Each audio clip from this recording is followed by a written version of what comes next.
Hello everyone, good evening, जय गुरु, नमस्कार। Welcome back to my channel. कैसे हैं आप सब? आई होप कि आप सब ठीक होंगे। अभी शाम का हो रहा है, 5 बज रहा है और मैं बैठ गई हूँ शानवी को पढ़ाई कराने के लिए। साथ में हमारा दो काम हो रहा है क्योंकि दिन में जो भी कपड़ा साफ़ किए थे ना, वो सारा कपड़ा तो सूख चुका था। गर्मी आजकल इतना हो रखा है ना कि आधे दिन में ही कपड़ा हमारा सूख के कंप्लीट हो जाता है। तो वैसे कपड़ा सूख गया था तो उठा के उसको रख दिए थे, बट फोल्ड नहीं कर पाई थी मैं।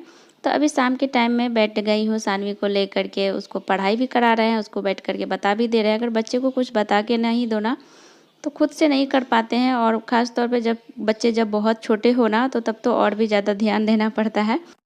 वही उनको मैं यहाँ पे बता कर के भी दे रही थी, वो पढ़ाई भी कर रही थी, अपना होमवर्क भी कंप्लीट कर रही थी, लिख भी रही थी, और साथ साथ में हम कपड़ा भी फोल्ड कर रहे थे। एक साथ हमारा दो काम भी हो रहा था। जब भी हम सानवी को पढ़ाते हैं ना तो साथ में हम कोई दूसरा काम भी निपटा लेते हैं, ताकि हमारा भी काम निपट जाए, उनका भी काम हो जाए। जैसे आयरन करने का होता है ना, तो हम साथ साथ में आयरन भी कभी कभी कर लेते हैं, उनको भी पढ़ाई करा देते हैं। तो इस तरह से मेरा काम टाइम पे मैनेज भी हो जाता है, समय भी कम लगता है और काम भी निपट जाता है जल्दी। तो इसी तरह से उसका भी स्टडी हो रहा था, साथ में हमारा भी काम हो रहा था। और फिर कपड़ा फोल्ड करने के बाद ना बीच में मैं साँझ देने के लिए भी गई थी। साँझ देने का भी टाइम इतना में हो चुका था, तो फिर गए थे साँझ देने के लिए। और तो वो सारा वीडियो ना हम कैप्चर भी नहीं कर पाए थे। और वैसे हस्बैंड अभी तक ऑफिस से आए नहीं थे, और वैसे भी वो ऑफिस से आते हैं ना तो थोड़ा तो लेट हो जाता है। तो उस टाइम में ना ऑफिस से जैसे ही अगर पापा आ गए ऑफिस से, तो शार्मी ना एकदम पापा के साथ चले जाती है खेलने के लिए, बॉल वॉल लेकर। इसके लिए ना मैं पहले ही लेकर के बैठ जाती हूँ, ताकि वो पहले ही पढ़ाई कर ले कंप्लीट। और फिर उसके बाद मैं पढ़ाई भी कंप्लीट हो चुका था और साँझ भी दे चुके थे। फिर आ गई थी मैं किचन में, क्योंकि टाइम भी मैनेज रखता है, टाइम के अनुसार से काम को मैनेज करना पड़ता है। तो फिर इतना में आ गई थी मैं किचन में, और शाम का खाना बनाने के लिए, शाम का खाना का तैयारी करने के लिए। और वैसे ना सुबह ही हम चना डाल दिए थे फूलने के लिए। आज बनाऊंगी घुगनी, जो कि हम लोग चना को ना बिहारी स्टाइल में घुगनी भी बोलते हैं। और साथ में ये मलाई भी दे दी है घी बनने के लिए। और वैसे जब भी हम मलाई को घी बनाते हैं ना, तो अधिकतर हम घी जब भी बनाते हैं ना तो शाम के टाइम में ही बनाते हैं, क्योंकि शाम का टाइम जो होता है ना, एक ऐसा टाइम होता है ना कि हमारे पास खुद का टाइम उस टाइम में रहता है कि अगर ऐसा कोई टाइम फिक्स नहीं होता है हमारे पास शाम में कि नहीं मुझे 9 बजे तक काम सारे काम को कंप्लीट करना है कोई भी हालत में। तो अगर शाम के टाइम में थोड़ा लेट भी हो जाए ना तो इस चीज़ को मैनेज कर सकते हैं। तो इसके लिए ना हम शाम में ही घी को बनाते हैं, सुबह नहीं हो पाता है। सुबह इतना भागम भाग वाला लाइफ हो जाता है ना, भागम भाग वाला काम रहता है कि टाइम ही नहीं मिल पाता है कोई एक्स्ट्रा काम करने का। सुबह सुबह सुबह 6 बजे से ना 10 बजे तक बहुत ही ज़्यादा भागम भाग काम होता है, भागम भाग रहता है। इतना भाग भाग के सारे काम को कंप्लीट करना पड़ता है, तभी कंप्लीट हो पाता है 10 बजे तक सब कुछ। तो एक साइड दे दिए थे घी बनने के लिए, और एक साइड बना रही थी चना। चना वैसे सुबह ही फूलने के लिए दे दिए थे हम।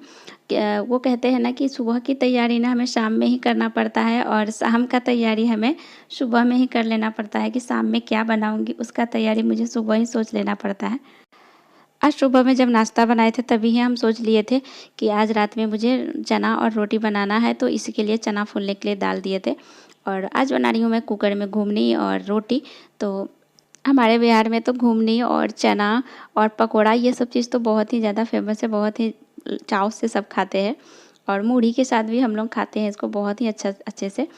दोनों गैस पे ना दोनों चीज़ डाल दिए, ताकि मेरा टाइम भी मैनेज हो जाए। अगर एक चीज़ बारी बारी से बनाते ना, जैसे पहले मट्ठा बना लेते फिर से चना को बनाते, तो इससे हमारा ना टाइम मैनेज नहीं हो पाता, टाइम ज़्यादा लग जाता और काम पड़ा रहता। तो इसके लिए ना दोनों साइड डाल दिए। और ख़ास तौर पे जब मट्ठा को ध्यान में रखना हो ना पूरा अच्छे तरीके से, कि ध्यान मट्ठा जलना नहीं चाहिए, क्योंकि हम लोग मट्ठा इसका जो जो भी मट्ठा निकलता है ना घी से, ये सारे मट्ठा हम लोग खाते हैं चूड़ा के साथ फ्राई करके, बहुत ही अच्छा लगता है। ये चीज़ का रेसिपी आप लोगों के साथ बहुत बार हम बहुत सारे वीडियो में बता चुके हैं। तो इस बार हम नहीं बताएंगे कि इसका मट्ठा को चूड़ा के साथ कैसे खाते हैं। तो लास्ट में तो बहुत ही हड़बड़ी सा हो गया था, क्योंकि इधर मट्ठा भी जलने लगा था और इधर चना भी जलने लगा था। तो जल्दी जल्दी में ना कहीं मट्ठा को बचाने के चक्कर में हमको लास्ट में मट्ठा को बंद करना पड़ा था घी को, कि कहीं मट्ठा जल ना जाए। तो इसके कारण घी को बंद कर दिए थे। फिर पहले चना को चढ़ा दिए, उसमें पानी वानी डाल के सीटी उसका बंद कर दिए थे, ढक्कन बंद कर दिए थे। फिर इसका जो भी घी था, फिर इसका घी को छान के निकाल चुके थे, और सारे मट्ठा को फिर डाल दिए थे चूड़ा के साथ फ्राई होने के लिए, और इसको फ्राई करके निकाल लेंगे। और फिर उसके बाद मैं बनाऊंगी रोटी, और आटा भी मुझे मिक्स करना है। इतना में चूड़ा भी फ्राई हो चुका था। चूड़ा फ्राई होने के बाद गैस को कर दिए थे बंद, और चना भी बन बन गया था, तो चना को भी बंद कर दिए थे। और जो घी था ना, घी का जो जार था, उस जार में घी ठंडा थोड़ा सा हो चुका था, तो घी को डाल दिए जार में। और तब तक घी का ढक्कन नहीं लगाएंगे, क्योंकि जो भी गर्म है घी है तो अभी ढक्कन लगाने से उसका थोड़ा सा स्मेल ना अजीब सा हो जाएगा। तो इसके लिए ना उसको बिना ढक्कन लगाए हुए ही छोड़ दिए। और चना तो बन गया था, लेकिन चना अभी निकाले सानवी के लिए बिना मिर्च वाला। और वैसे भी ना मुझे थोड़ा सा तीखा ज़्यादा पसंद है, और हस्बैंड को अगर नहीं भी होना मिर्ची तो वो खा लेते हैं, लेकिन मुझे अगर मिर्ची नहीं हो तो अच्छा ही नहीं लगता है, सब्ज़ी का स्वाद ही नहीं आता है मेरे में। तो फिर ना सानवी के लिए निकाल दिए बिना मिर्च वाला चना, और वो खाएगी बिना मिर्च वाला चना के साथ। अगर नहीं निकाले बिना मिर्च वाला ना तो बहुत ही कम सब्जी खाती है। चना उसका लिए निकाल के आधा कटोरी चना निकाल दिए, और फिर डाल दिए एक और सीटी लगने के लिए, क्योंकि मिर्च अभी डाली थी। तो अगर एक सीटी और नहीं लगेगा ना तो वो जो मिर्च डाले हैं ना अलग से बाद में जो मिर्च पाउडर डाले हैं तो एकदम अजीब सा लगेगा, थोड़ा ज़्यादा ही तीखा हो जाएगा। तो इसके लिए ना एक सीटी और भी लगने के लिए डाल दिए, और फिर एक सीटी लग चुका था, फिर चना भी नीचे उतार दी मैं। और फिर बना रही थी अब रोटी। और चूड़ा जो फ्राई करके रखे हुए हैं ना वो अभी तक ठंडा अच्छे से नहीं हो सका है। अच्छे से ठंडा हो जाएगा फिर उसको डब्बा में स्टोर करके रख दूँगी। मेरा बेटी को जो है ना सानवी को, अगर सानवी के लिए मैं चूड़ा स्टोर करके नहीं रखती हूँ ना तो बहुत ही प्रॉब्लम होता है। जब मन तब मांग लेती है, खेलने लगेगी, बीच में मांग लेगी मम्मा मुझे चूड़ा दो फ्राई किया हुआ, जो कि मट्ठा चूड़ा के साथ फ्राई किया हुआ हो। तो इसके लिए मुझे उसके लिए ना स्टोर करके रखना पड़ता है मट्ठा चूड़ा। इसी के लिए मैं अधिकतर घी भी बनाती हूँ, नहीं तो मुझे घी बनाने का कोई ये ही भी नहीं है।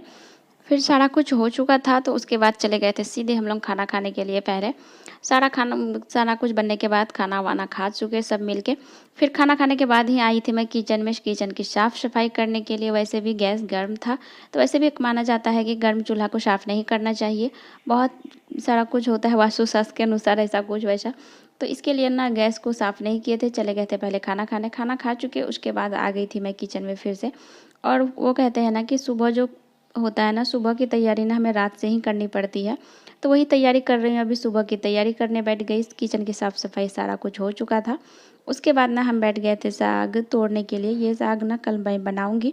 तो अगर सुबह के भरोसे रख देते हैं ना तो सुबह उठ कर के तोड़ना और भी ज़्यादा टाइम लग जाता है। तो इसके लिए ना रात में ही इस साग वाग जो भी तोड़ना होता है, जैसे जो सब्ज़ी बनाना होता है ना, वो सारे चीज़ को ना मैं रात में ही सोच करके रख लेती हूँ। वैसे सानवी के स्कूल में भी समर वैकेशन चल रहा है, तो इसके लिए थोड़ा-सा तो टाइम हमें रहता है सुबह में, लेकिन फिर भी हम ना सुबह का काम ना रात में ही निपटा लेते हैं, ताकि हमें सुबह आराम मिल सके, थोड़ा-सा टाइम हमारे पास रहे। फिर हस्बैंड मार्केट से सब्ज़ी भी खरीद करके लाए थे, तो सारे सब्ज़ी को ना हम सेट भी नहीं कर पाए थे। जो सब्ज़ी कम-कम था तो सारे को एक साथ कर दे रहे थे, और जो अभी खरीद करके लाए थे मार्केट से वो सारे को अलग-अलग डब्बा में डाल दूँगी।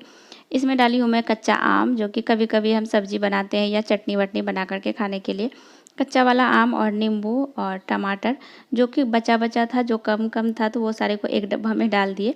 और आज लाए थे भिंडी खरीद करके, परवल, करेला ये सारे कुछ लाए थे, तो सारे कुछ को ना हम अलग-अलग डब्बा में डाल दिए। फ्रिज के लिए हम डब्बा मंगाए थे ऑलरेडी, ये लंबा वाला डब्बा, लेकिन इस डब्बे से ज़्यादा अच्छा बेटर ना मुझे वो लगता है जो बड़ा वाला चौखुट टाइप का जिसमें कि शिमला मिर्च डाला हुआ है। वो डब्बा ना मुझे ज़्यादा ही अच्छा लगता है, क्योंकि वो डब्बा में ना ज़्यादा सामान आता है और स्पेस भी ज़्यादा है। थोड़ा सा उसका ऊंचाई तो ज़्यादा है ना, इसके कारण ना कुछ बड़ा जैसे सेब हुआ, टमाटर ज़्यादा बड़ा हुआ, शिमला मिर्च हुआ, ये सारा कुछ ना उसमें आ जाता है। लेकिन ये जो लंबाई वाला डब्बा है ना, छोटा वाला डब्बा, इसमें ना नहीं आ पाता है वो। जैसे सेब रखती हूँ ना तो एकदम ही ढक्कन नहीं लग पाता है इसमें। तो इससे ज़्यादा ना मुझे वो लगता है। और जबकि कम प्राइस में हम हाउसवाइफ अगर हम खुद के लिए टाइम निकालना चाहते हैं ना, तो हमें ना सबसे पहले एक चीज़ पे ध्यान देना होगा कि अगर हम सुबह क्या बनाएंगे वो चीज़ का ना हमें रात में ही डिसीजन ले लेना होगा, डिसाइड कर लेना होगा कि हमें सुबह क्या बनाना है। उस चीज़ की तैयारी हमें रात से ही कर लेनी होगी, और शाम में हमें क्या करना है उस चीज़ की तैयारी हमें सुबह ही कर लेनी होगी। तभी हम ना इस नहीं तो बहुत ऐसा टाइम होता है ना कि सुबह हम जगते हैं ना, हमें सोचने में आधा घंटा टाइम निकल जाता है कि क्या बनाऊँ क्या बनाऊँ, बहुत टाइम निकल जाता है। तो इसके लिए ना अगर हम सोच के रख ले पहले ही तो हमारा टाइम का बचत हो सकता है। क्योंकि अगर हम दिन में सुबह में 10 बजे तक अगर हम घर का सारा काम कंप्लीट कर लेते हैं, झाड़ू पोछा बर्तन खाना पीना सारा कुछ कंप्लीट कर लेते हैं, नहाना धोना कपड़ा जो भी है सारा काम का अगर हम 10 बजे तक कंप्लीट कर लेते हैं, उसके बाद जो टाइम होता है हम बच्चे के साथ टाइम देते हैं और खुद के लिए हमारा टाइम बचता है। तो खुद का टाइम पे हम अपना खुद का काम कर सकते हैं, खुद को टाइम दे सकते हैं, खुद के लिए कर सकते हैं, खुद की केयर करना कर सकते हैं। तो इसके लिए ना हमें खुद पे ध्यान देना ज़रूरी है कि खुद को टाइम मैनेज करना ज़रूरी है। तो ये बहुत ही बड़ी बात है कि टाइम हम किस तरह से मैनेज करते हैं। हम तो इसी तरह से करते हैं कि अगर सानवी का स्कूल जब होता है तो स्कूल जाती है तो उसके रात में ही लंच बॉक्स का साफ़ सफाई, बोतल में पानी भर के रख देना, सारा कुछ ना मैं रात में ही कर लेती हूँ। बैग में जो उसका बुक है या नहीं है, ये सारा कुछ चेक करना अभी मैं करूँगी। और एक काम, इस बेड का बेडशीट को ना मैं अभी ही साफ़ कर लूँगी। बेडशीट है और वैसे भी ना हम खाना खाने से पहले ही जब हम सानवी को पढ़ाने बैठे थे ना, तभी ही ना एक बोटियाँ है जो कि हम साफ़ करने के लिए डाल दिए थे सर्फ एक्सल में, और उसको भी डाला हुआ था। तो सोच रहे हैं अभी ही इसको धो करके ना हम इसका पानी गिरने के लिए छोड़ देंगे, क्योंकि ज़्यादा भारी कपड़ा था, ज़्यादा मोटा रहता है जो चीज़ ना, उसको हम अधिकतर रात में ही, शाम में ही धो करके ना पानी गिरने के लिए छोड़ देते हैं। सुबह जैसे ही जगते हैं तो बाहर में ले जाके पसार देते हैं, और आजकल तो सुबह सुबह 6 बजे ही धूप हो जाता है ना, तो इसके कारण हमारा कपड़ा भी जल्दी सूख जाता है। अगर हमारा ज़्यादा कपड़ा होता है ना तो हम इसी तरह रात में ही धो लेते हैं, ताकि हमारा काम हल्का हो जाए सुबह के लिए। और फिर उसका सारा कपड़ा की साफ़ सफाई करके बाथरूम में छोड़ चुके थे, और फिर आ गई थी मैं किचन में। जो भी बर्तन मला हुआ था सारे बर्तन को उठा करके बास्केट में डाल दूंगी, और हो जाएगा किचन का साफ़ सफाई कंप्लीट, सारा काम हमारा कंप्लीट। फिर फ्रेश व्रेश हो करके हो जाएगा हमारा गुड नाइट। इसी के साथ ब्लॉग भी एंड हो रहा है। आई होप कि आप सबको वीडियो हमारी पसंद आई होगी। तो चलिए फिर मिलते हैं नेक्स्ट ब्लॉग में, और अगर हमारे चैनल पे नए हैं तो प्लीज़ चैनल को सब्सक्राइब ज़रूर कीजिए, और कमेंट भी कीजिए हमारा ब्लॉग कैसा लगा। तो टाटा बाय बाय।